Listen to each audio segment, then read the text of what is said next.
세계 OLED 시장에서 한국 업체들은 독보적인 경쟁력을 유지해 오고 있습니다.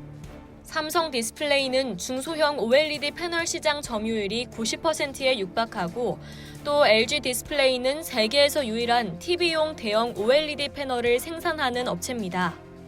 이에 세계적인 한국 디스플레이 업체들은 차별화된 기술 확보와 신규 투자를 통해 새로운 성장 돌파구를 찾기 위한 노력이 한창인데요.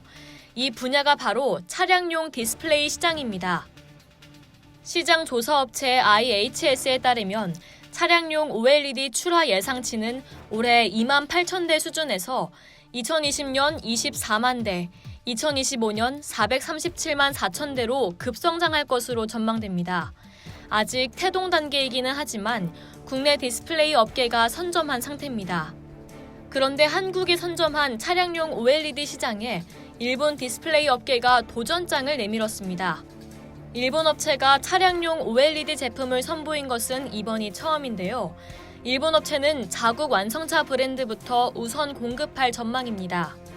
국내 디스플레이 업계는 이미 유럽과 미국 등 주요 완성차 업체에 OLED 제품 공급을 앞두고 있습니다.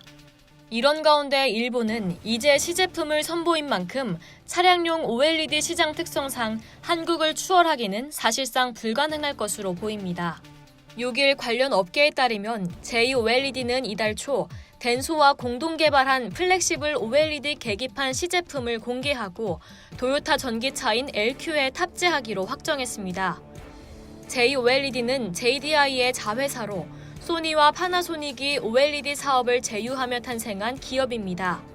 내년 도쿄올림픽에서 LQ가 달릴 예정인 것에 비춰볼 때 j-OLED의 첫 번째 차량용 OLED 제품은 플렉시블 OLED 계기판이 유력합니다.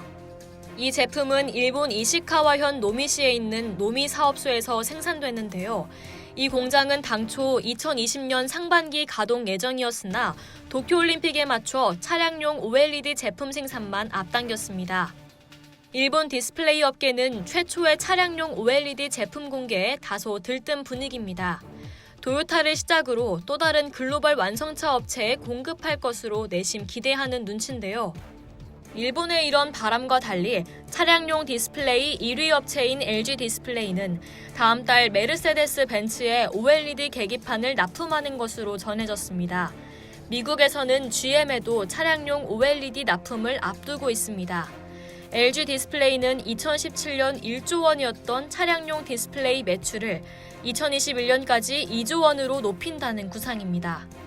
중소형 OLED 점유율 1위인 삼성 디스플레이는 아우디의 첫 양산 전기차인 이트론과 A8에 OLED 사이더미러 등을 납품한 실적이 있습니다. 특히 삼성전자가 9조 원을 투입해 인수한 하만과 자동차 전장 분야에서 별도의 프로젝트를 준비 중인 것으로 알려졌습니다. 후발주자인 일본 디스플레이 업계는 수율과 비용, 고객사 확보 등 각종 난제를 해결해야 하기 때문에 1, 2년 내로 경쟁력을 갖추기 어렵다는 게 업계의 대체적인 평가입니다.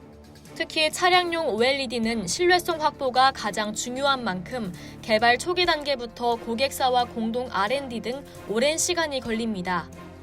한 업계 관계자는 차량용 디스플레이는 운전자의 안전과 직결돼 신뢰성 확보가 중요하기 때문에 자동차 업체와 2년에서 3년가량 연구개발을 함께 진행한다며 이 때문에 진입장벽이 높아 후발주자가 추격하기 까다로운 시장이라고 말했습니다. 그러면서 이미 한번 무너진 일본 디스플레이 업계가 성공할 가능성은 희박하다고 전했습니다. 한편 LG 디스플레이는 지난 1분기 차량용 디스플레이 시장에 뛰어든 지 14년 만에 누적 판매 1억 대를 달성했습니다. 또 2분기에는 차량용 디스플레이 시장에서 분기 사상 최대 매출 4억 4,428만 달러를 기록했습니다. 올해 4분기부터는 본격적으로 차세대 먹거리인 플라스틱 OLED를 양산해 독보적 1위로 자리매김할 것으로 전망됩니다. 이상 여의도튜브였습니다.